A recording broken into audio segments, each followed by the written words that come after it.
he's going to bring something new now to the British public, something the public haven't really been used to.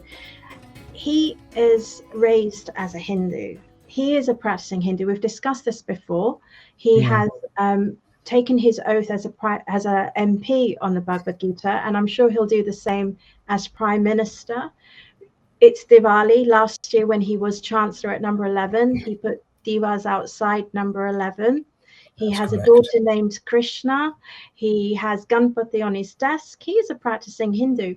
But although, he eats meat, he doesn't eat beef, but, so he has some diluted values. However, he brings those substances that only dharma and dharmic teachings from a foundational age can bring. For example, his very first thing he did, rather than come out of number 10 and address the public on his victory, he actually got his MPs together in committee room number 14.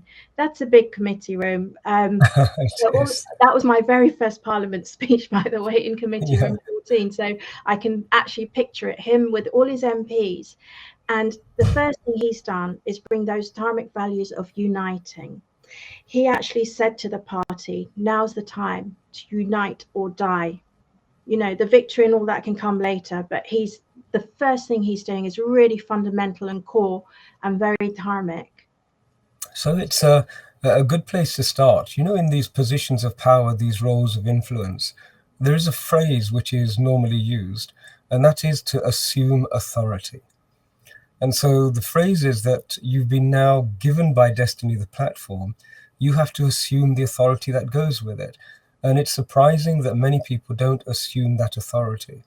If you're a person whose character and nature is such that the role is bigger than you are, then more often than not, you will have a very difficult period of leadership. But if you're a person who is bigger than the role itself, then you can actually assume that authority and start to do what needs to be done without being too engrossed about how will I look, and the theatrics and the atmospherics are of no interest to a person who genuinely assumes authority. And so you're right, he didn't play to the crowd. He realized that there was work to be done, and the work would start immediately with seizing control, assuming authority, and starting the actual day-to-day tasks at hand. So I think it's a great first step. He'll have stamped his seal on the way in which the party is functioning. And, we have seen that parliamentarians over the last few months have become very not well behaved, shall we say. Discipline has gone completely to pot. Everybody is pulling in different directions with their own fears and their own ambitions running amok. And so now that the first two stages have completed, a lot of the difficulties and the conflicts have all disappeared.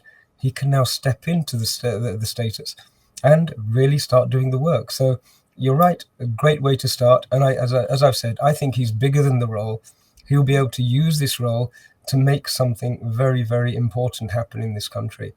One of the other things you mentioned is his Hinduness. Personally, I think this is going to be the greatest challenge, shall we say, but not for him. We as a Sanatani community, we're accustomed to fitting in anywhere. We work out what the difficulties are, we work out the parameters within which we have to function, and then we do the best that we can and leave the rest to Shri Krishna. Yeah. And this country, though, has a strange history. The history is one of touting the highest of values, creating the most wonderful of laws, and then behind the scenes completely flouting them and not adhering to them. And, let's see, we're already beginning to see the hidden color discrimination. Some of the hidden layers of racism are beginning to emerge. People who in the past have applauded and touted, oh, we must be colorblind. We must not be, sort of swayed by a person's religion, ethnicity, gender, and all of those sorts of things. And yet when a prominent Hindu appeared on the scene, we can put all of those to one side and go for it, hammer and tongues. So I think the biggest issue will actually be for the establishment, the corridors of power to assume a position of deference to the role of Prime Minister and not pay attention so much to the occupant's characteristics. This will be central to the challenges. I recall that Pritiji used to have difficulty in talking with many of the people, the civil servants, who just could not stomach the fact that there was a brown woman, an Indian woman across the table telling them what to do. I look forward to the day when she publishes her account of her time as the first Hindu woman occupying the position of Home Secretary, with a great deal of interest. So let's see. I think that this is a beginning of a great stage for this country.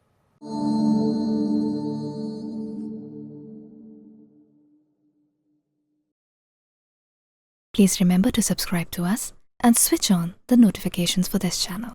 For our other social media links, more content, and to support our work, please visit citti.net. Dhanyavad. Namaskar.